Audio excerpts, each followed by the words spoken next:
Well, Facebook CEO Mark Zuckerberg taking some heat now from those comments at the Harvard commencement speech yesterday. I want you to listen to one of the ideas that he's floating. Roll tape.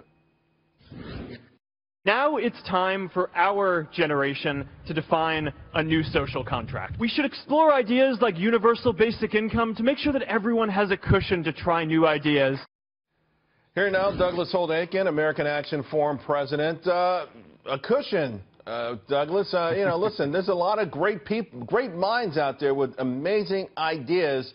All they need is the ability to take risk and so that they can come to fruition. What's wrong with that? I think the basic problem here is that the universal basic income crowd has forgotten that the key to success is not anti-poverty efforts. That makes it sound like it's just about money and tempts you to write checks with other people's money. It's about economic self-sufficiency. And what we really need to do is make a broad commitment to making sure that everyone has the capacity to live off the returns to their own efforts and ideas and work. And that's a commitment that I think makes more sense. All right, Douglas, I also want to play one more piece from Zuckerberg's speech. I want you to listen to what he has to say about job automation. Roll tape. Our generation is going to have to deal with tens of millions of jobs replaced by automation like self-driving cars and trucks. Today, technology and automation are eliminating many jobs. For our society to keep moving forward, we have a generational challenge to not only create new jobs, but create a renewed sense of purpose. Now, that woman behind him who was falling asleep, obviously that part of the speech wasn't aimed for her, Doug. but it was aimed, I guess, at the millennials and the realization that maybe robots are going to be doing all our jobs. So what the heck do we do?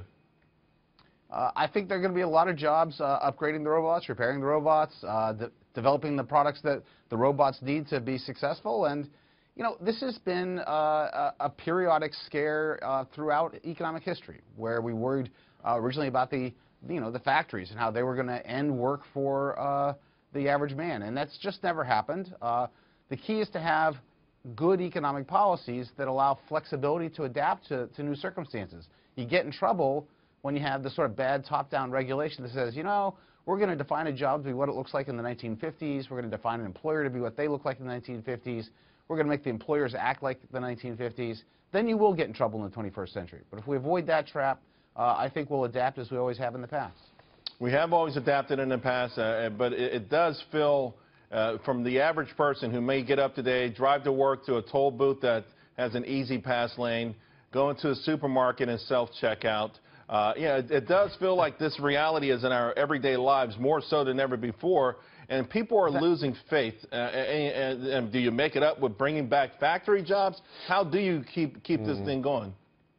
So I think that's, look, you have a profound fear of Alexa, I just learned. So, this is out there. She can't keep a secret. All right, let me ask you about this because we're running out of time, and I'd be remiss if I didn't. That CBO score. They're going to say an additional 23 million people now over a 10-year period won't have health insurance as if this is going to be the replacement. You're the former CBO director. Of course, everyone, taking shots at that CBO score. But what's your overall take? Look, if you look at the CBO score, next year when none of the new health care law would be in place, 8 million people walk away from the Obamacare insurance they were forced to buy because they hate it. And in the years that follow, as the new law is put in place, insurance in the individual market rises by 2 million. So the law is a success. You just have to read the score correctly, and I think people are misreading it deliberately. What if someone says, hey, I want insurance, but I cannot afford it? Because Republicans are saying, we agree that government should be in the business of providing health care insurance, what do they do for people who are not insured? They give people the choice to be insured or not insured. That's a fundamental tenet of this bill, and there will be people who elect to be uninsured. And for those who are concerned about the so if you're poor and you can't afford insurance, it's just your fault. That's what you're saying? No big deal?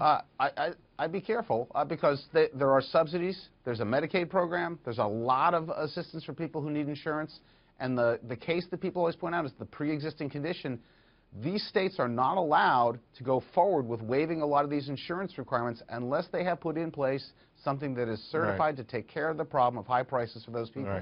So there's a lot of scare taxes out there, but that's not what the bill does. All right, cool. Doug, have a great weekend and be careful. Alexa, she might sound sweet, but she's tricky, all right? Thanks, buddy.